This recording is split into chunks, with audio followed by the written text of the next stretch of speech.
All right. Next performer tonight, Emily C.B. Diffenderfer, is an Atlanta native, crappy movie watcher, fickle. What is going on down here? This is quite an operation in the middle of the show. Fickle hobby haver and all-around mediocre stuff-doer. In her free time, she is either singing or sleeping. People who have laughed at her include the guy on the next bar stool, her gynecologist, and Edward, a Lyft driver. What are we, 10 minutes into the show and we're chock full of gynecologist jokes already? This didn't happen in our Outcast show, by the way. On this next song, we have Holly Flower returning from our last show to sing. Everyone, please give it up for 7-Eleven.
Don't you drop that alcohol, never drop that alcohol, never drop that alcohol. I know you think about alcohol, I know I'm thinking about alcohol.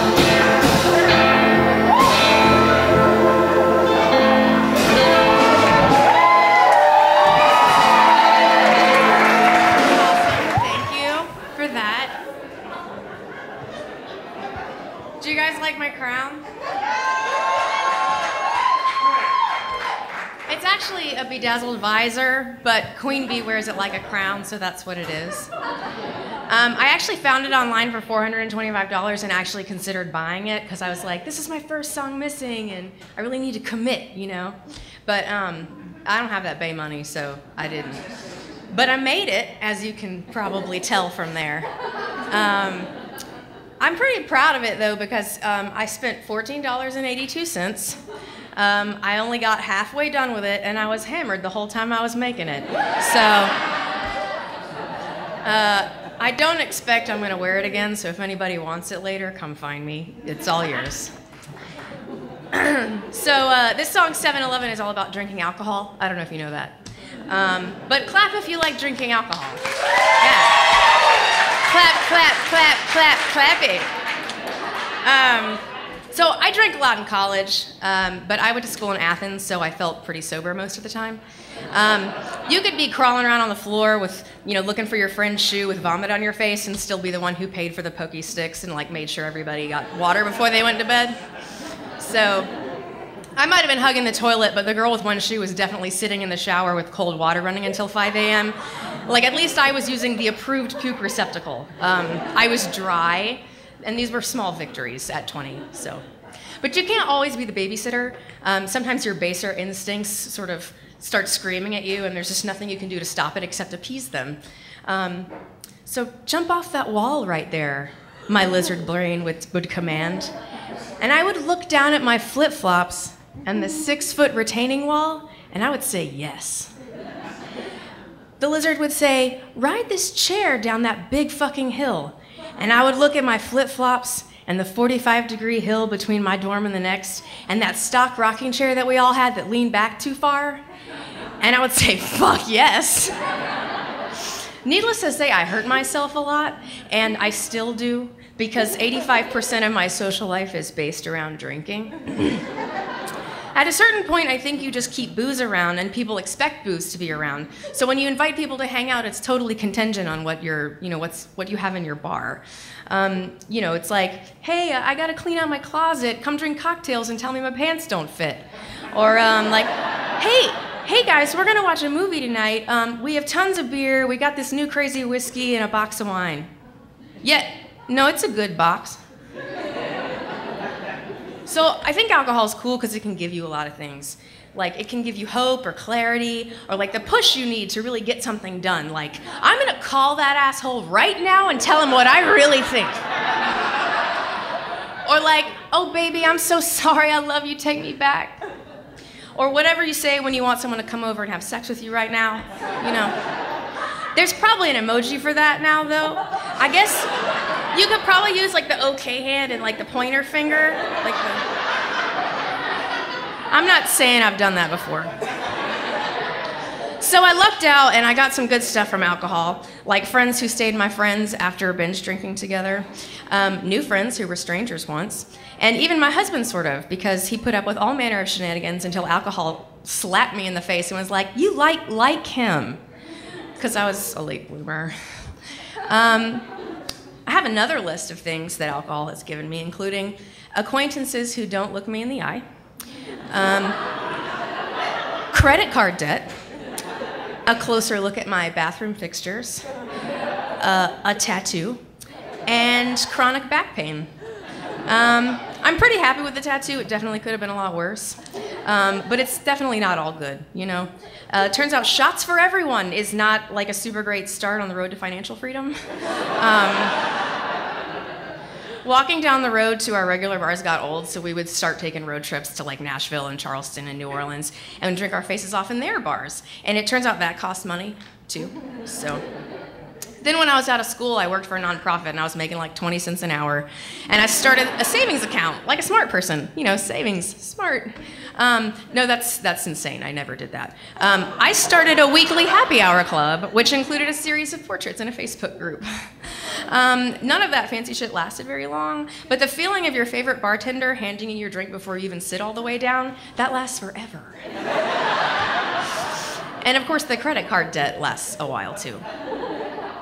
So it was after one of these happy hour extravaganzas that my lizard friend came to bring me my greatest gift. We'd been at the bar since about 5 o'clock, and around 11 we took it back to my house for some costume changes and a dance party. When you hoard vintage gowns and Mardi Gras costumes, you find uses for them, So my buddy across the street was having a little dinner party, and obviously it was time to crash it in our finery. I had already changed back into my street clothes, but my husband Michael kept on his cream and tan after six tuxedo with like the ruffly shirt and the cuffs. Yeah, it's basically like I think he stole it from Johnny Carson. While everyone else was refilling their drinks in preparation for the 20-yard walk, I was dancing from the living room to the porch and to the living room to the porch and back again, totally trying to rally the troops. Like, let's do this. And at some point, the lizard said, they're not listening to you. Just go ahead. Keep dancing. Dance your way across the street. Dance, girl. I'm spinning, I'm spinning, I'm spinning while my hands up. I'm spinning, I'm spinning, I'm spinning while my hands up. I danced off that porch in a flying leap of drunken glory. And when I landed on all fours on the sidewalk out front, I just stayed there. I stared at my hands on the cement until someone finally came outside and asked from miles away, "What the hell are you doing on the ground?" I fell. All good. Once I got inside, I discovered my palms were gory flaps, and my knee was bleeding through this hole that I made in my new favorite jeans. So I got to work picking dirt and debris out of my hands with tweezers and this determined look on my face. And as an audience gathered in the bathroom to see what was going on, I became more dedicated to my task to prove my sobriety and all-around good decision-making skills. Michael walked in and immediately turned around because on top of his general aversion to injury, there was no way that I would be bleeding on his tux. I bandaged up my hands and leg, and after that, the party crashing was uneventful. So a couple of weeks later, I was sitting in a waiting room at Crawford Long, and a nice older lady started chatting me up. And when I told her I was having some low back pain, probably as a result of this small tumble I'd had, She covered my hand with hers and said, "Oh, honey, I hurt my back in my 40s and it's just never been the same." "Well, I'm young," I said, convinced. That was 6 years ago, and now I'm the weirdo in your open office plan with the exercise ball as a chair, pumping it up every Tuesday. I'm the girl who pipes up when you mention a minor pain. "Have you tried acupuncture? It is a lifesaver. My dog loves it too." I'm fresher than you.